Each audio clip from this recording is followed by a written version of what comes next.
मेरे साथ में रवनीत बिट्टू जी हैं जो कि पंजाब से आते हैं। सर, आपकी एक फोटो वायरल हुई जिसमें आप भागते हुए जा रहे हैं प्रधानमंत्री के घर पर। क्या था वो? कैसे हुआ? क्योंकि कभी भी हम्म। जो टाइम दिया हुआ है उससे लेट नहीं होना चाहिए। अच्छा। और प्रधानमंत्री जी के घर में क्योंकि बहुत वीवीआईपीज, उनकी वजह से वो रोड जो वो बंद थे। कभी राजनाथ जी आ रहे थे तो इसलिए गाड़ियां पीछे रोकी थी, कभी कभी कोई कैवलकेड आ रहा था, इसलिए मैंने बेहतर समझा हाँ। भी अपना चल के ही पीएमओ की तरफ चलते हैं। और मेरी वो साथ में सैर भी हो गई और चलते हुए अंदर चले गए, और यही बात थी। पर क्योंकि ट्रैफिक की वजह से लेट ना हो जाएं, आज भी यही कहा प्राइम मिनिस्टर ने, बार बार अंदर कहा भी शपथ लेने में पिछली बार बहुत मंत्री लेट हो गए थे, ट्रैफिक थी। तो वहां पे आप आधा घंटा घंटा पहले पहुंच जाइए, और ये ना हो भी आप ट्रैफिक में फंसे रहें और वहां पे लेट हों। अच्छा, एक चीज और बताइए रवनीत जी कि आपको उम्मीद थी कि लुधियाना से हारने के बावजूद आपको फोन आ जाएगा और आपको प्रधानमंत्री बुला लेंगे? मेरे मन में 100% हाँ।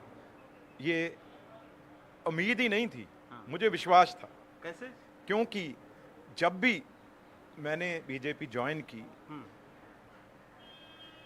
उनको भी ये था भी ये इतना बड़ा जो कांग्रेस पार्टी में सरदार बेअंत सिंह जी जो पार्टी को बनाने वाले पंजाब में, और 3 टाइम एमपी जो बिल्कुल 14 और 19 में कहीं कांग्रेस का नाम निशान नहीं था, और वो जीता और छोड़ के बीजेपी में आ रहा है।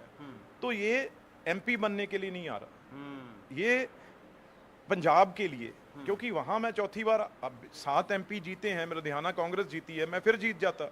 लेकिन 4 बार जीत के ऑपोजिशन में पंजाब का क्या कर सकता था, लुधियाना का क्या कर सकता था? कुछ नहीं। वहां तो सिर्फ काले कपड़े डाल के नारेबाजी और इस हाउस को रोकना, ये काम रहेगा अब भी। ये अब मैं बीजेपी में, चाहे मैं मंत्री बन गया ना भी बनता, सरकार में बैठ के पंजाब का तो काम करता, लुधियाना के तो काम करता।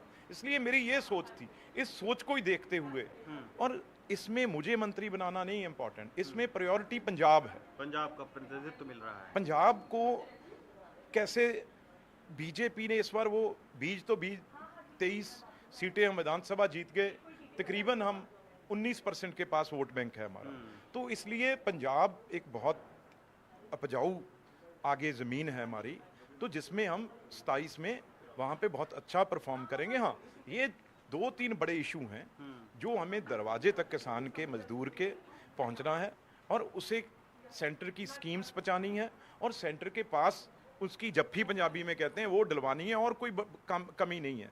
वो काम मेरा है। अब मेरे पे रवनीत जी, कोई मंत्रालय भी आपकी प्राथमिकता में है कि किस मंत्रालय में काम करना चाहेंगे? देखो, मिनिस्ट्री होती है, काउंसिल ऑफ मिनिस्टर्स में बैठना, एक पंजाब की हिस्सेदारी, एक चिन्हित हो जाता है आदमी।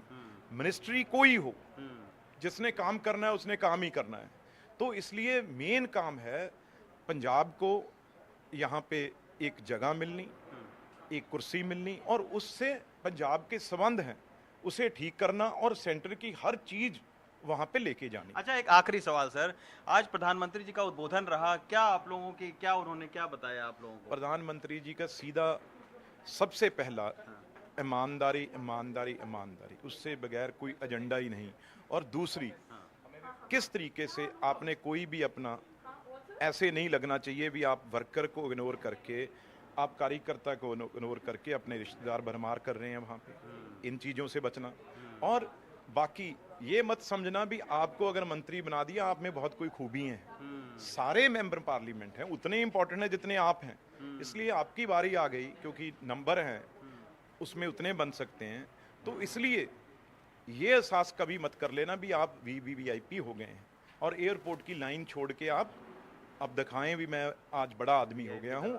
वो कल्चर बिल्कुल दिखना नहीं चाहिए, और एक साधारण आदमी रहकर आपने काम करना है, और एक साधारण आदमी की तरह करना। शुक्रिया हमसे बात करने के लिए।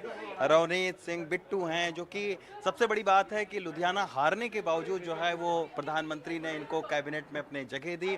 दूसरी एक बड़ी बात है कि आज इनकी एक तस्वीर वायरल हुई है, इनको प्रधानमंत्री ने चाय पर बुलाया था और इनकी गाड़ी जाम में फंस गई थी, तो ये दौड़ते हुए जो है वो पीएम हाउस जो कि लोक कल्याण मार्ग पर है वहाँ पर ये घुसे।